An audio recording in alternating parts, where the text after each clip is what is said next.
saya ada Dela Rahmawati.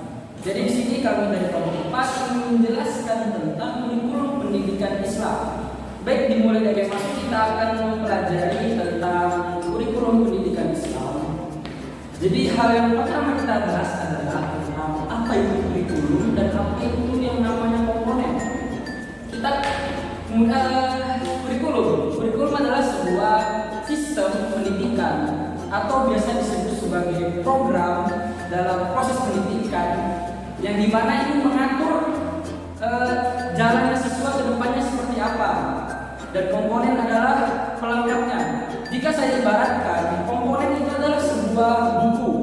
Ada yang namanya buku matematika, buku bahasa Indonesia, buku IPA. Itu adalah komponen. Kemudian kurikulum itu saya ibaratkan yang namanya sebuah jadwal pelajaran. Di hari Senin ada buku matematika, di hari Selasa ada buku bahasa Indonesia. Jadi itulah yang namanya kurikulum. Komponen adalah bukunya, kurikulum adalah sistem jadwal buku itu kapan diajarkan kepada siswa-siswa.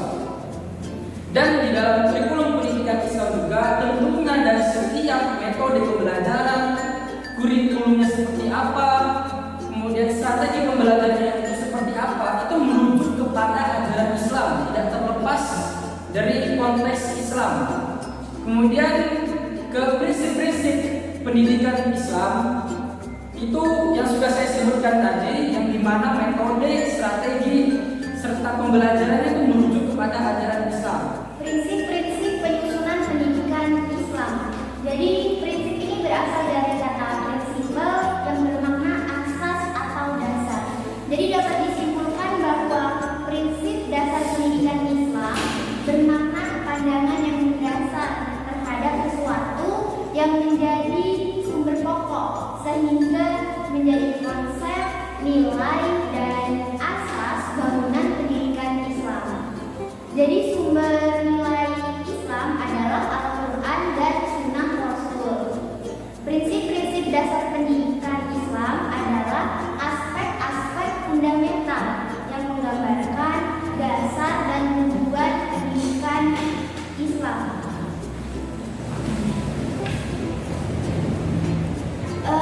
Prinsip-prinsip dasar pendidikan Islam itu ada 4. Yang pertama, pendidikan Islam adalah bagian dari proses rububiyah Tuhan.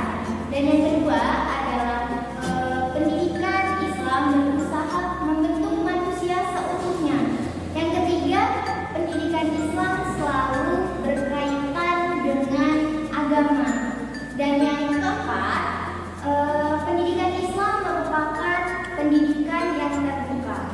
Jadi menurut Omar Muhammad Al-Tawni Al-Syaibani menjelaskan bahwa prinsip-prinsip yang mendasari tujuan pendidikan itu ada universal, keseimbangan dan kesederhanaan, kejelasan, tidak ada pertentangan, realisme dan dapat dilaksanakan, perubahan yang diingini, menjaga perbedaan perseorangan, dan dinamisme.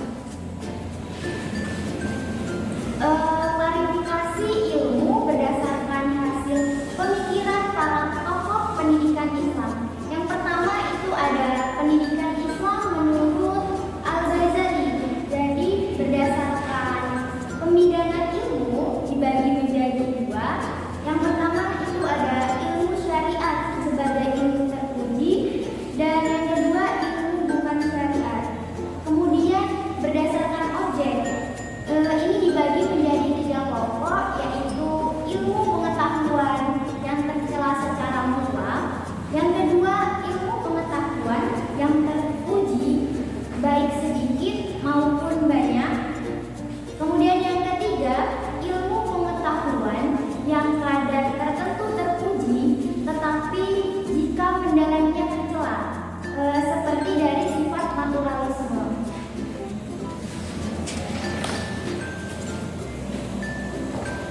Pendidikan Islam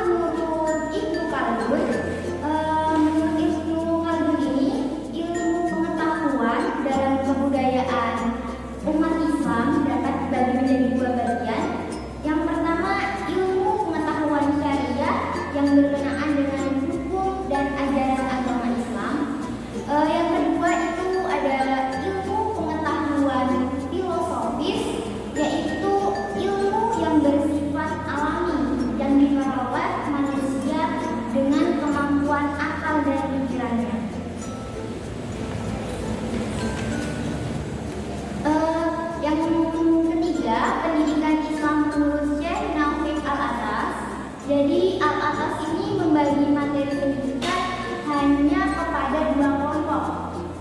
Yang pertama itu ilmu fardhu ain atau ilmu agama seperti Al-Quran, Sunnah, Syariat, Teologi, Metafisika, dan ilmu bahasa.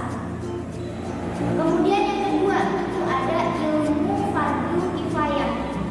Ilmu fardhu kifayah ini seperti ilmu kemanusiaan, ilmu alam, ilmu terapan, ilmu teknologi, perbandingan agama, kebudayaan barat, ilmu linguistik, dan sejarah Islam. Pendidikan Islam pada masa Rasulullah di Mekah dan Madinah.